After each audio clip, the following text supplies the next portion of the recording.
Bác sĩ Brian Weiss từng ghi lại một câu chuyện đặc biệt về hai người mà ông đã trị liệu thôi miên tiền kiếp trong cuốn sách Only Love Vistrio. Hai người hoàn toàn xa lạ, nhưng sau khi thôi miên đã nhớ lại một số ký ức tiền kiếp giống nhau, mà ở đó họ đều là người thân. Đời này họ lại được số phận ăn bài gặp nhau và tiếp tục mối duyên trở thành vợ chồng. Có bao giờ bạn cảm thấy vừa gặp ai đó nhưng lại thân quen như đã biết từ lâu? Cũng có người vừa gặp đã thấy không ưa như từng gieo oán thù từ trước. Có người lướt qua cuộc đời ta rất nhanh, có người ở bên cạnh ta một đoạn đường đời, có người trở thành bạn, có người trở thành đối địch. Kỳ thực, hết thảy đều do nhân duyên tiền kiếp mà thành. Những năm gần đây, liệu pháp thôi miên hồi tưởng tiền kiếp đang được lưu truyền trên thế giới. Liệu pháp này dựa trên cơ sở rằng một số bệnh tâm lý và những cơn đau trường kỳ trong kiếp này thường có căn nguyên từ các kiếp trước. Liệu pháp hồi tưởng tiền kiếp đưa người bệnh vào trạng thái bị thôi miên nhập định, sau đó tái hiện lại trải nghiệm của cơn đau ở kiếp trước, đồng thời giải thích nhân quả đã trải qua. Thì là căn bệnh ở kiếp này tự khỏi một cách thần kỳ. Những người đã thể nghiệm trạng thái thôi miên nhớ lại kiếp trước một cách rất sống động. Các chi tiết ăn khớp và nối liền nhau tuyệt đối không phải sản phẩm của trí tưởng tượng. Bác sĩ Brian L. Weiss, trưởng khoa tâm thần học tại Trung tâm Y tế Mount Sinai ở thành phố Miami, bang Florida, Mỹ, là một chuyên gia về điều trị hồi tưởng tiền kiếp. Trong lúc giúp đỡ người bệnh, ông đã phát hiện ra nhiều trường hợp có mối nhân duyên từ kiếp trước và vẫn tiếp tục đến kiếp này.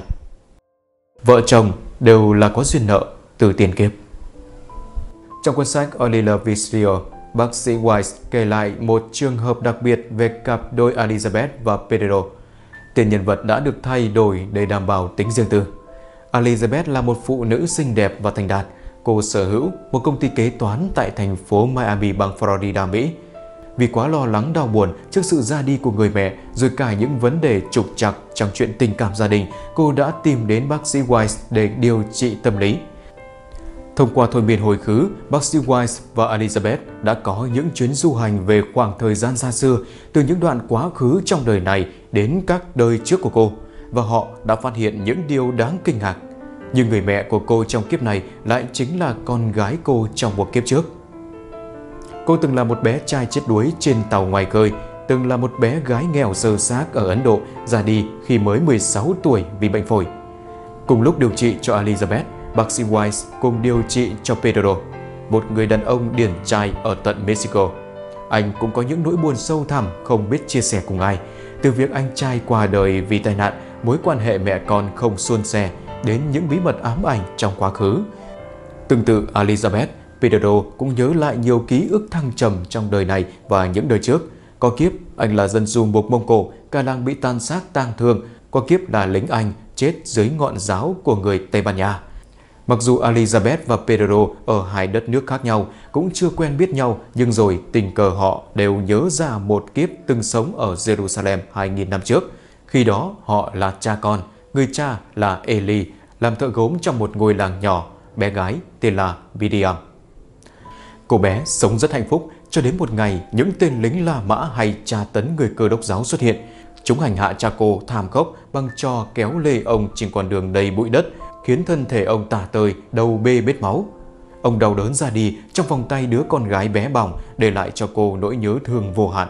Nó ảnh hưởng đến cô sâu sắc, đến nỗi cô cũng sớm qua đời sau đó. Bác sĩ Weiss cho biết, hai người họ có thể cũng là người thân, vợ chồng trong nhiều kiếp khác. Nhưng do lúc thôi miên chưa quen nhau nên không thể nhớ ra người kia.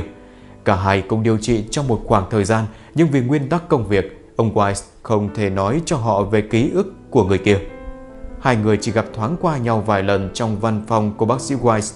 Tuy nhiên, sau khi quá trình trị liệu của hai người kết thúc, bàn tay vận mệnh lại một lần nữa ăn bài kỳ diệu. Hai người tình cờ đi chung một chuyến bay, gặp và yêu nhau. Sau đó, họ sống hạnh phúc cùng nhau ở Mexico và thỉnh thoảng vẫn liên hệ với bác sĩ Weiss để cảm tạ ân nghĩa của ông. Nhiều người có thể cho rằng mình và bạn đời gặp nhau là hoàn toàn ngẫu nhiên. Nhưng như câu chuyện trên, hai người nam nữ cũng ngẫu nhiên kết thân. Nhưng dường như là sự tiếp tục mối duyên từ những đời trước. Khi các nhà nghiên cứu tổng hợp lại lượng lớn những trường hợp hồi tưởng lại tiền kiếp, có một hiện tượng rất thường gặp là nhiều cặp vợ chồng trong kiếp này đã từng trải qua những câu chuyện tình cảm đủ kiểu trong nhiều kiếp trước. Bất kể trạng thái tình cảm của họ trong kiếp này là gì, hạnh phúc hay khổ đau, bi thương hay nhớ nhung sâu sắc thì đều là để cả hai trả dứt khoát nợ trong kiếp trước. Bởi vì không phải tất cả các cuộc hôn nhân đều hài hòa, yên ấm. Cuối cùng là để họ có thể yêu thương nhau một cách vô tư, vị tha. Có lẽ đây mới chính là mục đích mà tạo hóa an bài hôn nhân cho hai người. Buông bỏ ân oán kiếp trước, sinh mệnh thăng hoa. Tiến sĩ Gina Semenara từng xuất bản quyển sách Sinh mệnh nhiều kiếp vào năm 1950, trong đó ghi chép một câu chuyện như sau. Một cô gái xinh đẹp kết hôn cùng chồng năm 23 tuổi, trải qua 18 năm, dung mạo của cô vẫn đẹp say đắm lòng người. Chồng cô là một thương nhân cực kỳ thành công, nhưng 18 năm sau khi kết hôn, anh vẫn hoàn toàn không có năng lực trong sinh hoạt vợ chồng. Trong xã hội hiện đại, những điều như thế có thể trở thành lý do để ly hôn, nhưng cô gái này không đành lòng làm vậy. Cô vẫn yêu chồng và không nhẫn tâm làm tổn thương anh. Trong những năm đầu của cuộc hôn nhân, cô khó lòng chịu đựng sự dày vò của dục vọng và cũng từng ngoại tình. Nhưng dần dần thông qua tôn giáo, cô học được thiền định và khắc phục được dục vọng này. Năm tháng trôi qua, nhưng dòng chảy tĩnh lặng cho đến một ngày, một người từng theo đuổi cô lại tình cờ đến bên cuộc sống của cô. Người thanh niên này lúc còn trẻ đã yêu mến cô, nhưng khi gia đình anh có điều kiện kinh tế thì cô đã lấy chồng. Hai người gặp nhau có lúc tưởng chừng không thể tự chủ, nhưng cô gái vẫn quyết tâm chấm dứt mối quan hệ đó. Cô không đành lòng rời xa chồng mình bởi anh là một người tốt. Cô cũng không nhẫn tâm làm tổn thương mẹ anh. Cô không muốn làm hại bất kỳ ai. Thông qua những hồi tưởng về kiếp trước, cô biết được thì ra hai vợ chồng hai đời trước tại Pháp cũng là một đôi vợ chồng. Lúc ấy chồng cô gia nhập thập tự quân đi Đông Trinh. Nhưng trước khi đi, vì để bảo vệ người vợ không chung sống với người nào khác, anh đã bức ép cô đeo đai trinh tiết. Điều này khiến người vợ sau đó luôn căm hận. Cô quyết tâm sau này nhất định sẽ trả thù chồng. Do đó hai người kiếp này lại gặp nhau và trở thành vợ chồng. Người chồng bị mất năng lực hiển nhiên là do gieo gió gặp bão. Nhưng vì sao người vợ cũng lại gặp phải chuyện phiền phức này? Vì người vợ ở kiếp trước đối với chồng đã gieo đầy thù hận và tâm ý muốn báo thù. Kiếp này cô có dung mạo xinh đẹp như hoa, khiến người chồng cảm thấy đố kỵ hổ thẹn. Cô có thể ly hôn để đạt mục đích báo thù, nhưng cô đã lựa chọn đề cao tâm tính bản thân, không đành lòng làm tổn thương ai khác. Cũng vì sự chung thủy với hôn nhân, cô đã hy sinh dục vọng, sắc đẹp và cả tuổi thanh xuân. Nhưng cuối cùng cô đã thiện giải được mối duyên nợ của mình. Oan oan tương báo hai đời.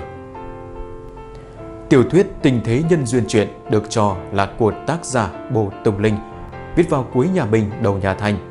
Trong sách miêu tả một câu chuyện đặc biệt về nhân duyên oan oan tương báo hai đời. Nhân vật chính Tiểu Nguyên từng giết hại một hồ ly đắc linh khí, lại nạp kỹ nữ Chân Ca làm thiếp. Sau đó Tiểu Nguyên để mặc người thiếp ngược đãi vợ mình là Kế Thị, đến mức người vợ không chịu nổi mà treo cổ tự vẫn. Sau này vì nhân duyên, Tiểu Nguyên đầu thai thành Địch Hy Trần. Hồ ly đắc linh khí đầu thai làm vợ anh là Tiết Tố Thư. Kế Thị chuyển sinh làm thiếp của Địch Hy Trần là Ký Thư. Chân Ca thác sinh làm tỷ nữ Trân Châu của thiếp của anh ta. Nhân quả báo ứng, Trân Châu cuối cùng bị Ký Thư bức chết. Địch Hy Trần thì bị Tố Thư, Ký Thư lăng nhục. Còn sự tàn ác của Tố Thư rất khác thường. Cô đã dùng rất nhiều thủ đoạn tồi tệ để hành hạ Địch Hy Trần, như giam cầm, châm kim, đánh đập, dùng lửa đốt. Xem hết câu chuyện Tình thế nhân duyên truyện lên có thể hiểu rõ. Gieo thiện nhân được thiện quả, gieo ác nhân nhận ác báo. Quy luật nhân quả không sai chút nào. Cái gọi là tu 10 năm được ngồi cùng thuyền, tu 100 năm cùng chung chăn gối. Trên bề mặt Phật gia nói là từ góc độ luyến tiếc nhân duyên, khuyên người đời nên trân trọng mối duyên phận gặp gỡ khó đắc giữa người với người. Nhưng hàm ý thực sự chính là thức tỉnh con người. Hết thảy trong thế gian đều là nhân duyên tương hợp mà thành. Bất kể duyên phận của chúng ta được hình thành như thế nào, duyên của kiếp này là tốt hay không, đều nên trân trọng mối duyên phận hiện tại mà thiện giải ác duyên, kết thiện duyên, đồng thời cũng kết liễu mọi loại ân oán. Trong cuộc sống khổ nạn và hạnh phúc giao thoa, nếu chúng ta thường xuyên xét lại mình, đứng ở một vị trí hay góc độ khác mà nhìn nhận vấn đề, có lẽ sẽ có cảm nhận khác. Ví như câu chuyện trong cuốn Sinh mệnh nhiều kiếp, người vợ xinh đẹp đã lựa chọn nâng cao tâm tính, chứ không phải dùng cách báo thù để đối diện mối nhân duyên không vẹn toàn, nên đã kết thúc được ân oán đời trước và sự bất hạnh của nhân duyên. Quý vị và các bạn thân mến, hy vọng rằng sau câu chuyện này sẽ giúp các cặp vợ chồng có thể hiểu về nguồn gốc của những mâu thuẫn, những ân oán từ kiếp trước mang đến kiếp này, và từ đó có cái nhìn khác về cuộc sống hôn nhân sẽ khiến các bạn khoan dung hơn, độ lượng hơn và yêu thương nhau hơn. Cảm ơn các bạn đã lắng nghe chương trình. Xin chào và hẹn gặp lại ở những video tiếp theo.